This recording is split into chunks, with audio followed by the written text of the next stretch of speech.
30 میلیون تومان گوشی رو میذاره تو جیبش، گوشی رو برمیداره و سوار موتور میشه و میره.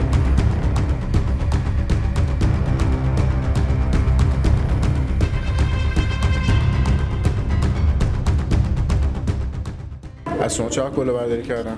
هلوش نزدیک 36 تومان. مبلغ 20 میلیون تومان از کارت من کشیده. 40 میلیون. همسرم در مغازه بودن، هلوش ساعت 11 بود.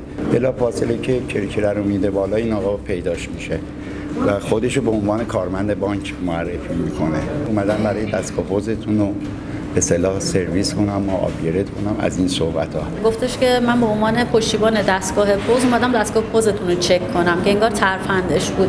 گفتش که میشه یه کارت آبر بانک بدی و اینا. من رو حساب اینکه دستگاه خراب و کاری نمیتونه بکنه یادم از ایشون کارت مغازه رو میخوام. ایشون اول میگه که شما نباید مگه کارت همراهتون باشه، میگه فراموش کردم نیاوردم. وقتی که کارت از من گرفت رمزم گرفت.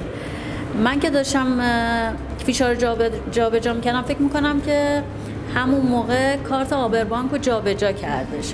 در موجودی رو که میگیرن بعد میگردن به همسرم میگن که این تلفن چون تلفن ثابته وصل به دستگاه پوز، میگه که تلفنتون قطع و وصل میشه این دستگاه پوزتون، نگاه کنید ببینید که این کابل کجا قطعی وصلی داره. که همسرم برمیاره زیر ویترین رو نگاه میکنه، این سیم و پیمش رو میگیره، کیفش رو میز بوده، کیف روی دوشش، زیپش باز بوده. 30 میلیون تومان گوشی رو میذاره تو جیبش، گوشی رو برمیداره و سوار موتور میشه و میره. کارتو که بهش دادم رمزو پرسید، بعد من رمزو که بهشون گفتم کشیدن، بعد دو سه دقیقه موجودی اومد رو کارت من، رو گوشی من. بعد برگشت گفتش که این باید کابل مستقیم برق تو پیدا کنی. بعد کارتم به من برگردوند، کارتو که من روی کارتو داده بودم ایشون پشت کارتو به من برگردون. بعد نگو مال یه آدم مرده بوده، متولد 1310 کارتو به من برگردونده. منم اصلا نگاه نکرده گذاشتم تو کیفم. با موتور رفتش، نیم ساعت نشد که اس های برداشت اومد 17 میلیون و هرچی مثلا حالا پول بود، حتی بگم یه قرون در حد 6000 تومان پول گذاشتش. بعد از کار دیگران پول ریخته بود تو کارت منو با 14 نفر درگیر کرده بود. 2 تا طلا فروشی رفته بود سکه خریده بود، هندونه فروشی رفته بود خرید کرده بود، خیاطی رفته بود شلوار شوخته بود. وقتی که گوشی رو بس کردیم متوجه شدیم که 14 تا کارت منو کشیده شده. از کارتای دیگران پول ریخته بود تو کارت من فقط 2 تا کلانتری جلب منو گرفته و شاکی داشتم.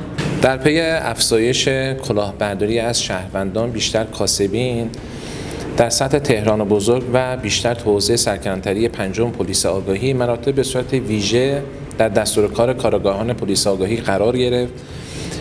ما با مدارکایی که جمع‌آوری کردیم، اظهارات مردم رو شنیدیم، به این شیوه شگفت بوده که شخصی مراجعه میکرد به واحدهای صنفی به بهانه اینکه میخوام دستگاه پوزتون رو چک کنم. دستگاه پوزی که از مردم میگیره برای چک کردن، کارت مردم رو با رمزشون میگرفت و میخواست چک کنه، تو یه فرصت مناسب و با غافلگیری کارت رو جابجا میکرد، تو یه فرصت مناسب از کارتی که از مردم گرفته بود اقدام به برداشت وجه یا خرید میکرد.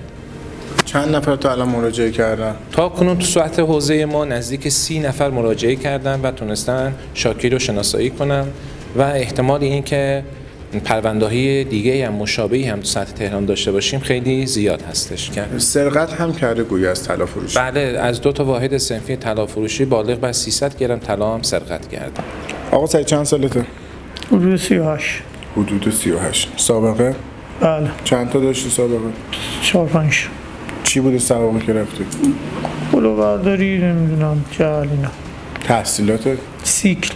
ازدواجم که کردی؟ بله. فرزندم داری؟ بله. چی شد این شاگرد جدید رو آوردی تو دستور کار خودت؟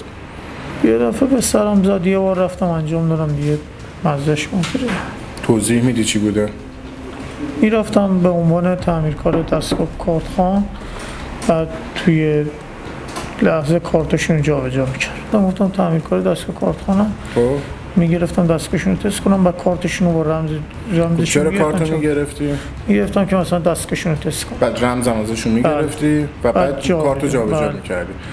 از طلا فروشی چجوری سرقت کردی؟ رفتم نبودش، منم دست انداختمش. چی برداشتی؟ گردم من. چنانچه حالا افرادی به این شکل و شیوه هدف قرار گرفته باشن به کجا باید مراجعه کنن؟